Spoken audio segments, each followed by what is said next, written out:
મહત્વના સમાચાર સામે આવી રહ્યા છે। પોલીસ ભરતીને રાજ્ય સરકારે લીલી ઝંડી આપી છે।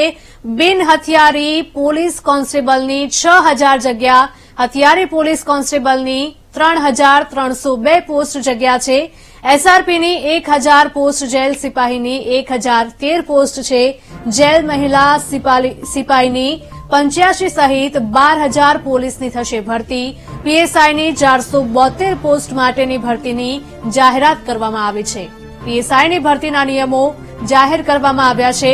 3 પરીક્ષાના બદલે શારીરિક કસોટી અને મુખ્ય પરીક્ષા એમ 2 તબક્કામાં પરીક્ષા યોજવામાં આવશે। હવે દોડના ગુણ નહીં મળે, પરંતુ નિયત સમયમાં દોડ પાસ કરવાની રહેશે। વજન ધ્યાન પર નહીં લેવાય। 300 ગુણની મુખ્ય પરીક્ષા લેવાશે। 2 પેપર રહેશે। એક પેપર 200 માર્ક્સનું અને એમસીક્યુ આધારિત રહેશે। બીજું પેપર છે તે 100 માર્ક્સનું રહેશે।